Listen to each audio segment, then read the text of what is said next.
السلام عليكم ورحمة الله وبركاته. عشاق حدوتة زملكاوية، الأول نبدأ كلامنا بالصلاة والسلام على سيدنا محمد كما تعودنا معكم.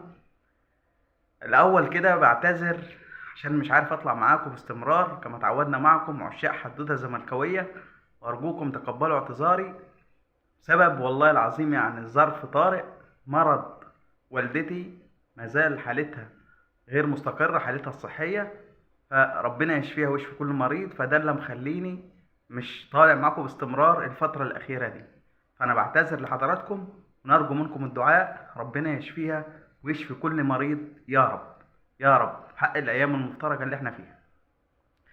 ثانيا، نتكلم في موضوعنا النهاردة اللي عرفته من دقايق معدودة بسبب مشكلة اللاعب فرجاني ساسي. فرجاني ساسي ومشكلة جديدة، لكن مصدر مسؤول في الزمالك أمير مرتضى منصور خلص هذه المشكلة نهائيا. ايه المشكلة وايه القصة وايه الحدوتة، وهل فرجاني ساسي هيبقى في الزمالك الموسم القادم ولا لا؟ هنكلمكم في كل الكواليس والحواديت ديت دلوقتي. اولا، فرجاني ساسي كان ليه 600 الف دولار عند الزمالك ساعة ما مشي، ايام اللجان اللي كانت موجودة.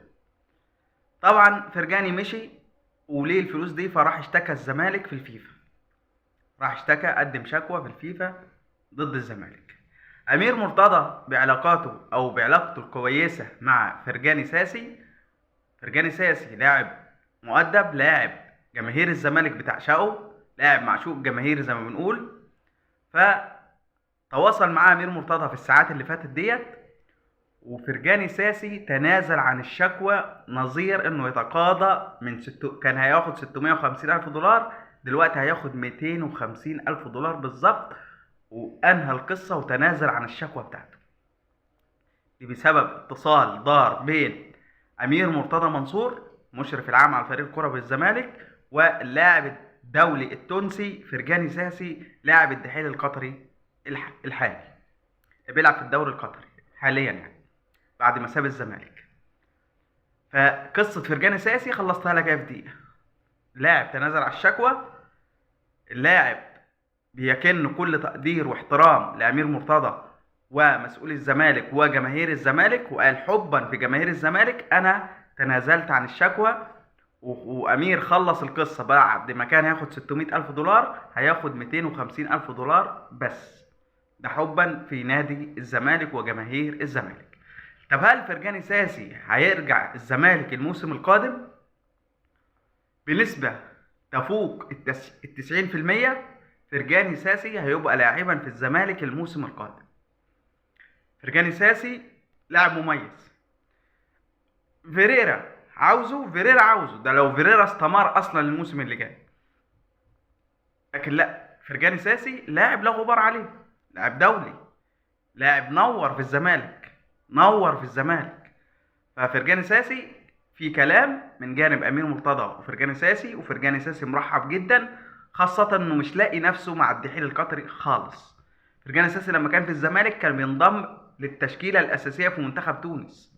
دلوقتي فرجاني ساسي بره منتخب تونس بعد انتقاله من الزمالك للدحيل القطري.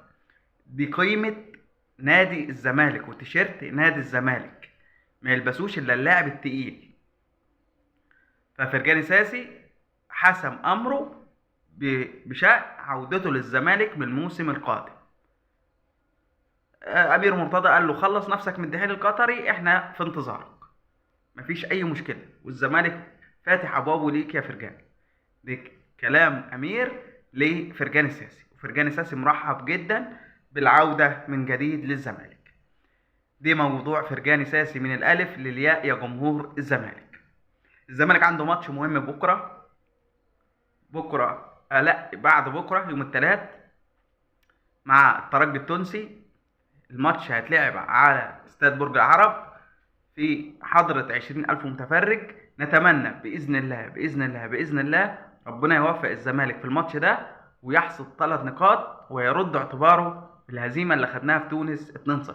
بإذن الله الزمالك يفوز ويكون مركز الماتش ده، بإذن الله الحال يتعدل الماتشات اللي جاية، لأن جمهور الزمالك زعلان من اللي بيحصل في نادي الزمالك. سواء لعيبه بقى، جهاز فني، اداره. جمهور الزمالك مش مبسوط، مش مبسوط من بدايه 2023. باختصار، من بدايه 2023 والكيرف نازل، تعادلات وهزائم كتير. نتمنى تصحيح الاوضاع والزمالك يرجع للمسار الصحيح من تاني. وبكده نكون خلصنا حدوثنا معاكم النهارده. دمتم في امان الله، والسلام عليكم ورحمه الله وبركاته.